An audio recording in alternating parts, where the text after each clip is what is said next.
Olá, obrigada a todos vocês que acompanham as redes sociais da CNI. Meu nome é Cristiane Bonfante e eu estou aqui hoje para bater um papo com a Fernanda Maciel Carneiro, que é secretária executiva da Seção Brasileira do Conselho Empresarial Brasil-Estados Unidos.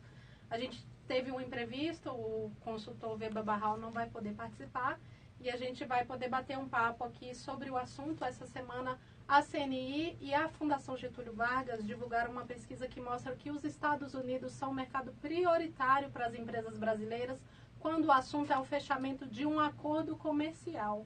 A pesquisa ela mostra que as empresas preferem esse mercado não só para fechar um acordo, mas também quando elas querem ampliar as suas exportações, ampliar as suas vendas para o exterior. Fernanda, boa tarde, obrigada por aceitar o convite.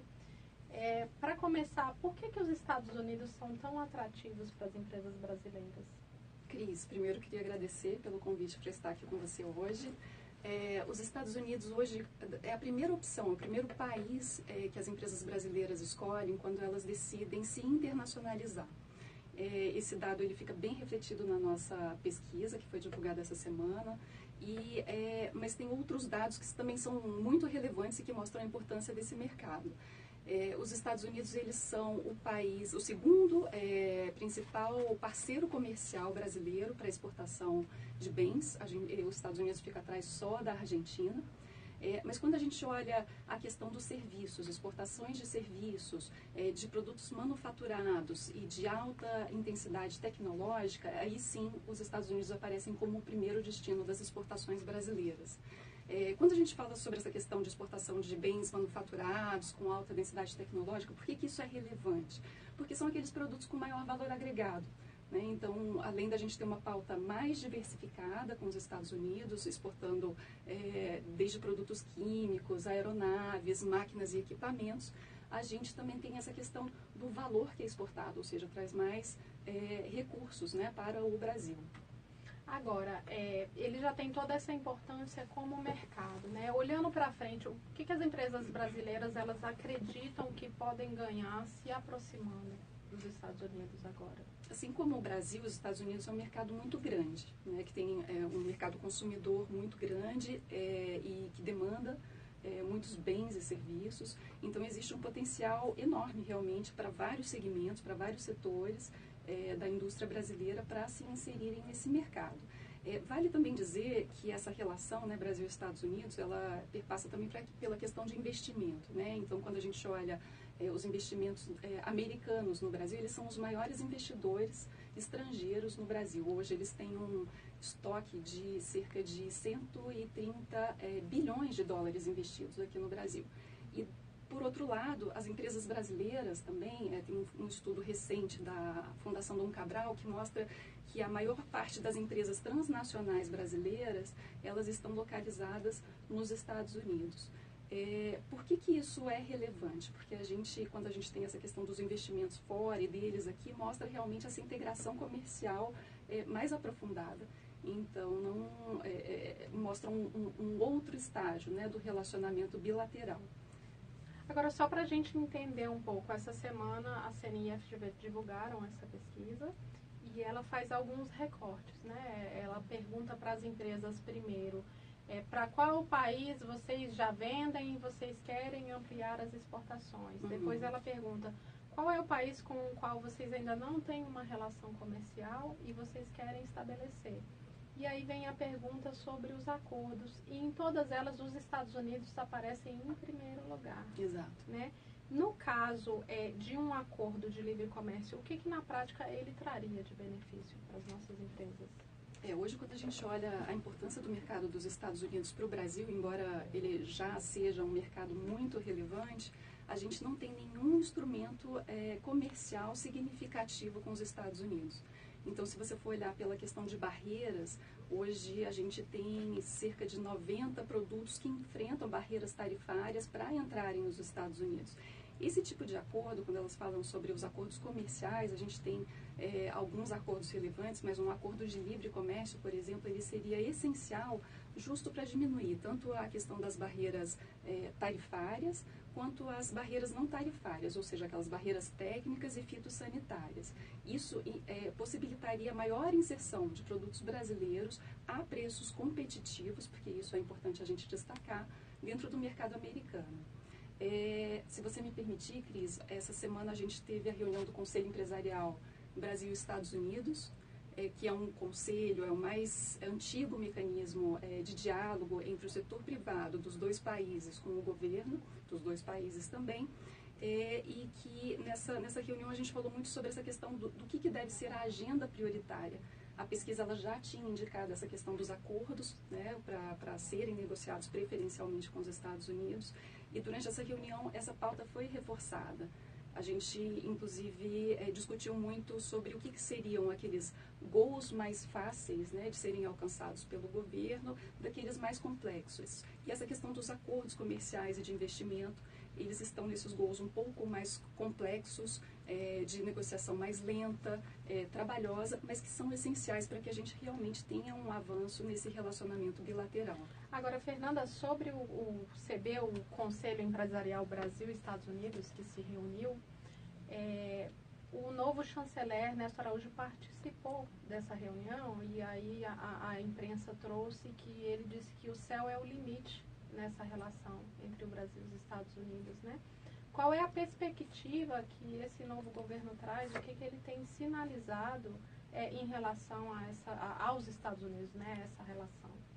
Eu acho que quando a gente começa a fazer essa análise, né, sobre perspectiva para o novo governo, também cabe um pouco a gente falar sobre a perspectiva atual, o que aconteceu em 2017, né? Porque, embora às vezes nos pareça que tenha sido um ano um pouco morno nesse relacionamento, a gente teve alguns sinais muito relevantes do governo americano com relação à prioridade que é dada para o Brasil.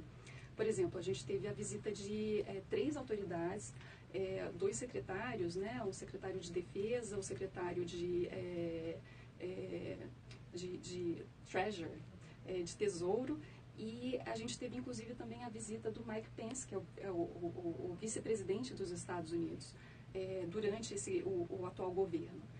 Assim que teve a eleição, a gente teve algumas manifestações realmente de uma aproximação mais forte, né, com a ligação do Trump, sendo a primeira ligação de um chefe de Estado para o presidente eleito, e a gente teve também a recente visita do secretário, do Conselheiro de Segurança Nacional para o presidente eleito. Então, isso são sinais assim relevantes. A gente teve as principais autoridades americanas em 2018 aqui no Brasil, tem um discurso de aproximação comercial, em alinhamento, assim, muito explícito, né, sendo colocado na mídia.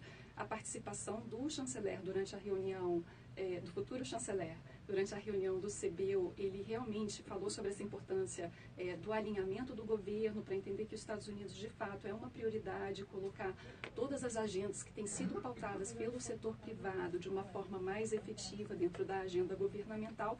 Isso a gente viu como um sinal muito positivo. Agora, Fernanda, então a gente pode dizer que é uma oportunidade?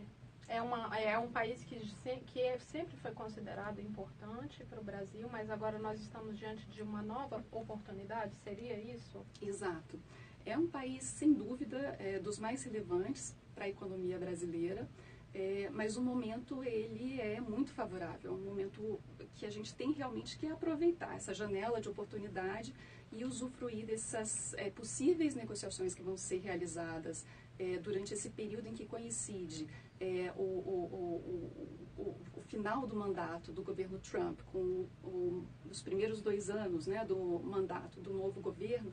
Esse é um período muito importante, tanto para que a gente possa realmente dar encaminhamento a algumas negociações relevantes e que foram ou paradas por algum motivo, ou que estão, né, assim, pausadas, mas que já têm um certo grau de maturidade efetivo para que elas sejam concluídas, mas também, principalmente, para que a gente possa colocar essa agenda mais ousada, que sejam lançadas as primeiras negociações para esses acordos de investimento e de comércio.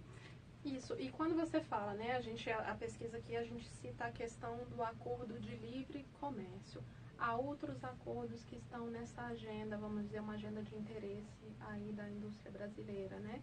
A gente fala do acordo de livre comércio, que você já falou sobre os benefícios, o acordo de investimentos, puder explicar para a gente um pouco que benefícios, o que seria esse acordo, né? E que benefícios ele traria. E tem também uma discussão sobre a dupla tributação, não é isso mesmo, Fernanda? Exato. Exato. O acordo de investimentos ele é essencial justo por conta dessa questão da quantidade de investidores que a gente tem nos dois lados. Então, brasileiros nos Estados Unidos e americanos no Brasil. O Brasil ele já evoluiu bastante no seu modelo de acordo de investimentos. A CSEX fez um modelo, né, que é o acordo de cooperação e facilitação de investimentos, que ele já avançou bastante e ele já foi negociado com mais de 10 países. Se aproxima um pouco do que realmente era desejado no passado pelo governo norte-americano. Lógico que existem algumas cláusulas que precisam ser revistas e que os países precisam ter um pouco mais de atenção, mas que diante desse cenário de aproximação e também da questão da renegociação do NAFTA, né, nesse novo acordo, como eles também fizeram algumas concessões, é possível que a gente retome o tema, que o governo retome o tema, mas que pelo menos lance as negociações para o estabelecimento desse tipo de acordo. O outro acordo, que é para evitar a dupla tributação, esse sim é um acordo que, embora seja muito mais complexo, ele tem um impacto econômico fenomenal para o Brasil e para os Estados Unidos. Existem alguns estudos que falam de que a economia, né, com a dupla tributação, ela é significativa e a partir disso as empresas elas vão poder realmente investir mais nos seus negócios, evitando o pagamento de forma duplicada. Isso só para a gente explicar aqui para quem está assistindo, como é que é hoje? Como é que na prática ocorre essa dupla tributação? Se puder explicar esse processo? Por exemplo, a gente teve um acordo recente, acho que fica mais fácil até quando a gente fala sobre previdência social, porque bitributação é quando a gente fala sobre... ele é tributado duas vezes, exato, né? É a mesma coisa. É meio óbvio falar isso, mas assim, ele sai daqui com uma tributação, ele chega lá, tem outra... para a gente poder explicar para quem está assistindo. É exatamente isso que você está falando, Cris. O mesmo empresário, para o mesmo produto, para o mesmo serviço, ele acaba pagando duas vezes, né, os tributos, tanto no Brasil quanto nos Estados Unidos. O que isso acarreta, assim, de consequência? É justo num preço menos competitivo. Então, se há de fato interesse dos dois países em dinamizar o comércio bilateralmente, essa é uma questão que precisa ser revista. A CNI, junto com a US Chamber, que é quem faz a secretaria do Conselho Empresarial pelo lado americano, a CNI faz pelo lado brasileiro, a gente sabe que esse é um tema complexo, que existem algumas cláusulas que, inclusive, assim, do lado norte-americano eles colocam como exigência e que a gente questiona a constitucionalidade, esse tipo de coisa, mas a gente acha que essa é uma negociação que vale a pena entrar. Como essa é uma discussão que ela já vem se arrastando há mais de 40 anos, tanto a CNI quanto a US Chamber iniciaram a elaboração de um estudo que a gente pretende entregar para o novo governo. A gente, inclusive, fez o anúncio desse estudo durante a reunião do CBEU, no qual a gente pega as cláusulas dos acordos que estão em vigor, tanto nos Estados Unidos quanto no Brasil, para mostrar possíveis convergências. Então, a gente acredita que há espaço para se iniciar uma negociação, embora seja um tema muito sensível para o setor privado, existe essa disponibilidade do setor privado de sinalizar quais que são os pontos em que existem flexibilidades, para que seja colocado isso numa mesa de negociação entre os dois governos. Então, a ideia, pelo menos do CBEU, é de defender que esse acordo, a gente tenha pelo menos o lançamento dessas negociações. E com essa entrega desse estudo, que a gente pretende fazer no máximo até março do ano que vem, sinalizar dentro desses pontos onde não havia convergência, possíveis situações de ganhos recíprocos para os dois países. Isso, então, só recapitulando aqui, a gente tem o acordo de livre comércio como prioridade, o acordo de investimentos e esse acordo para evitar a dupla tributação, né? Que Exato. Isso aí vai reduzir o custo das empresas e na ponta aumentar a competitividade dos produtos brasileiros no exterior. Agora, Fernanda, tem uma discussão também sobre o acordo de reconhecimento mútuo do programa OEA. Exato. O programa OEA, se puder explicar para a gente também que programa é esse, que benefícios ele traz para as empresas. Perfeito. O programa de operador econômico autorizado, né, que a gente chama de OEA, ele é um programa que ele simplifica os procedimentos aduaneiros, ou seja, aquelas empresas que normalmente são bem avaliadas por cumprir todos os procedimentos exigidos pelos órgãos anuentes, elas podem se credenciar como operador econômico autorizado. Os órgãos anuentes, só para explicar, são aqueles órgãos que eles são responsáveis por liberar as operações de exportação e importação, não é isso? Perfeito, Cris, como a Receita Federal, Anvisa, Inmetro, né? E aí o que acontece? O Brasil tem o seu programa de operador econômico autorizado, os Estados Unidos também possuem um programa, e a ideia é defender um acordo de reconhecimento mútuo entre os programas dos Estados Unidos e do Brasil. Existe uma discussão, já foi montado um plano de trabalho justamente para ver essas possíveis convergências entre os dois programas, e essa discussão ela foi iniciada, se eu não me engano, em 2016, e em 2017 já foram apontadas boas perspectivas de convergência entre os dois programas. Então, esse seria um acordo que a gente imagina que seja um ganho fácil, né? Uma fruta madura para ser colhida, né? E que pode, de repente, o governo brasileiro, junto com o americano, poderia avançar nessas negociações num curto prazo, para que a gente possa ter realmente ganhos efetivos para as empresas brasileiras e americanas. Eu acho que vale falar um pouco sobre aquele dado que a gente tem citado bastante, né, de que as empresas que não estão dentro do programa OEA, elas levam em média 36 horas, né, para fazer os procedimentos. Procedimento, no caso, 36 horas para ela conseguir liberar a mercadoria dela lá na aduana, não é isso? Exato. E no caso dessas empresas que são autorizadas, esse número de horas cai para 3,8 horas. Ou seja, é muito significativo, porque você ganha não só em tempo para fazer as suas entregas, mas também diminui os seus custos, né? Tem uma pesquisa aqui que fala sobre quanto o Brasil pode ganhar?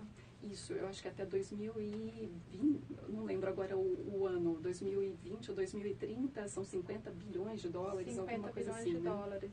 A CNI divulgou recentemente uma pesquisa que ela mostra que se o programa Operador Econômico Autorizado for implementado até nos próximos 4 anos, ou seja, ao longo do próximo governo, isso vai trazer um ganho de 50 bilhões de dólares para a economia brasileira, e a gente está falando do lado brasileiro, nos próximos 12 anos. Então, assim, a gente tem um pouco a dimensão da importância, desse programa. Agora, chamou a minha atenção também na pesquisa, Fernanda, depois dos Estados Unidos, alguns outros países são citados pelas empresas brasileiras, né? E a gente tem, assim, para o fechamento do acordo, né? Porque são vários recortes. México, Colômbia estão entre eles, então tem outra agenda importante ao lado dessa? Qual seria ela, assim?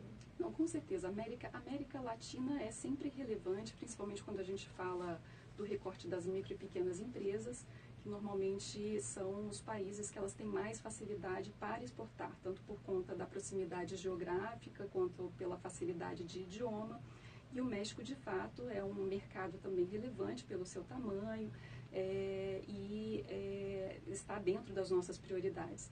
Esse ano a gente, inclusive, participou de uma reunião de uma comissão bilateral Brasil-México. A gente recebeu a demanda formal dos governos dos dois países para que fosse estabelecido também um conselho empresarial, justo para tentar organizar essas demandas do setor privado e priorizá-las, né, para que a gente possa apresentar de uma forma mais organizada para os governos como a agenda prioritária que deve ser negociada nos próximos anos. E em termos, a gente está falando de países, né? E em termos de bloco econômico, o que é mais importante para as empresas hoje? Assim, quando você olha os dados, o Mercosul segue muito relevante, principalmente para produtos industrializados. Quando a gente compara com os Estados Unidos, lógico que aqui os Estados Unidos, a gente tem essa questão da exportação dos produtos de maior densidade tecnológica, não estou lembrando agora exatamente o número, mas eu acho que são mais de 21% vão para os Estados Unidos, enquanto 2,2% para o Mercosul. Mas, de todo jeito, assim, existe uma integração, né, das cadeias produtivas muito grande, né, dentro do Mercosul, principalmente com a Argentina. Então, é um bloco que a gente tem que ter sempre em vista como prioritário dentro das nossas negociações. Agora, Fernanda, voltando para os Estados Unidos, né? A gente falou sobre essa expectativa que a gente tem com o novo governo, né? Que o futuro chanceler já apresentou isso, já trouxe isso claramente. Se essa negociação for de fato iniciada, como ficam as outras? A gente tem uma discussão aí com a União Europeia, né, entre o Mercosul e a União Europeia, tem uma discussão com o México. Isso atrapalharia outras negociações? É possível caminhar ao mesmo tempo com elas? É possível caminhar ao mesmo tempo. O governo brasileiro, americano, eles são preparados justamente para isso. Agora, uma questão que ela é sensível, de fato, quando a gente fala na negociação bilateral de um acordo de livre comércio, é porque o Brasil, como membro do Mercosul, ele precisa negociar uma autorização para fazer essa negociação bilateral com os Estados Unidos. Então, isso é a primeira questão que a gente tem que ter em mente. Se a gente pensar nessa questão das nossas próximas negociações, as negociações futuras com os Estados Unidos e como que isso impacta no relacionamento com o Mercosul. Esse é um ponto que precisa ser levantado, negociado, mas que pode ser uma oportunidade de fato. Agora sim, em termos, você falou de lançar as negociações aí no início de 2019, né? É uma expectativa realista, né? O que 2019, o primeiro ano do próximo governo, o que de fato a gente pode tirar do papel? Perfeito. Que vem?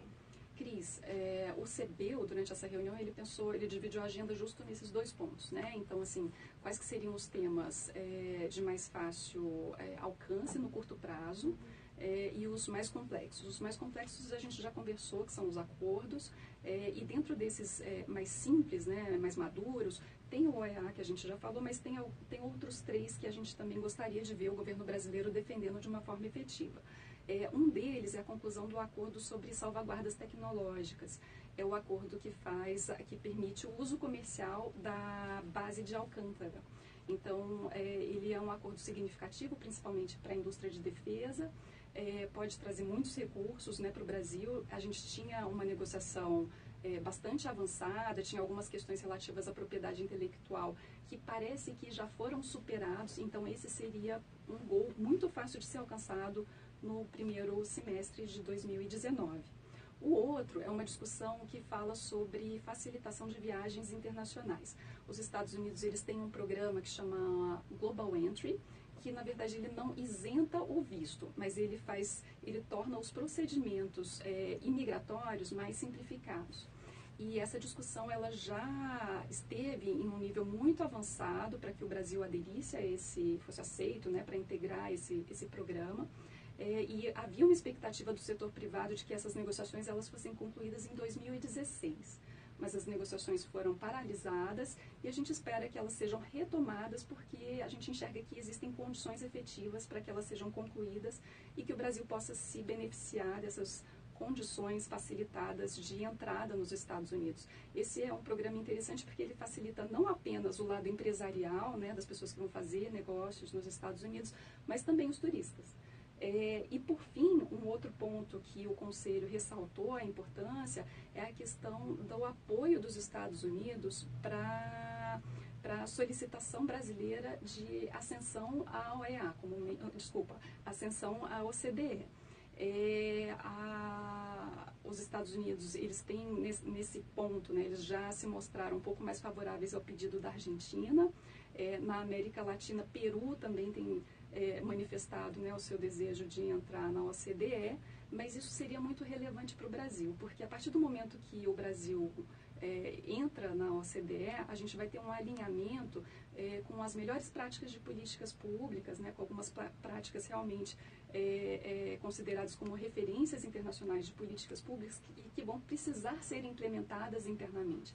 Então, isso vai ser muito positivo para o nosso ambiente de negócios. Então, nesse sentido, existe ali um padrão de políticas em que o Brasil vai poder dar um salto para se alinhar. É como se houvesse também uma exigência em relação a isso. O Brasil vai precisar se adequar a isso. Exato. O Brasil fez o seu pedido formal, né, de entrada à OCDE em 2017 e para mostrar a sua disposição em realizar essas mudanças internas, já começou a implantar algumas medidas, mas de fato a inserção na organização ela tem um impacto mais profundo. Então seria muito positivo, os Estados Unidos têm um peso muito grande dentro do Conselho de Ministros da OCDE e seria extremamente relevante se a gente conseguisse esse apoio. A gente está se encaminhando aqui para o final da nossa conversa. Fernanda, só para a gente saber quais seriam, na sua opinião, os próximos passos nessa negociação, né? Já houve essa aproximação política, o primeiro governo começa agora em janeiro. Na sua opinião, o que deve ser feito, em primeiro lugar, né? Por parte do governo, a gente imagina que esses diálogos, os diversos diálogos intergovernamentais, eles precisam ser mantidos, ampliados, inclusive, né, porque existem, lógico, né, diálogo entre chefes de estados, entre ministros, e então isso tudo tem que ir baixando para toda a cadeia do governo, né, assim, para que a gente tenha discussões mais amplas. A outra questão que realmente a gente defende é a participação do setor privado na indicação dessas prioridades da agenda, porque é o setor privado que realmente sente no dia a dia os entraves para comércio, para investimento. Então, assim, há uma grande disponibilidade, capacidade técnica para pautar sobre o que são realmente os pontos mais significativos para essas negociações. E tanto o lado americano do CBO, né, do Conselho Empresarial Brasil e Estados Unidos, quanto o lado brasileiro, estão mais do que dispostos para colaborar fazendo essa indicação dos pontos que realmente podem ter um impacto mais significativo na agenda econômica e comercial entre os dois países. Fernanda, eu agradeço por ter aceitado o convite para participar dessa conversa. Nós estamos encerrando aqui, nós tivemos um bate-papo para falar sobre a importância dos Estados Unidos para as empresas brasileiras, quando as empresas apontam o país com os quais elas querem o fechamento de um acordo, que foi aí uma das conclusões principais de um estudo divulgado pela CNI e pela FGV essa semana. Eu agradeço muito pela sua participação, você que acompanhou a gente nas redes sociais, e até a próxima.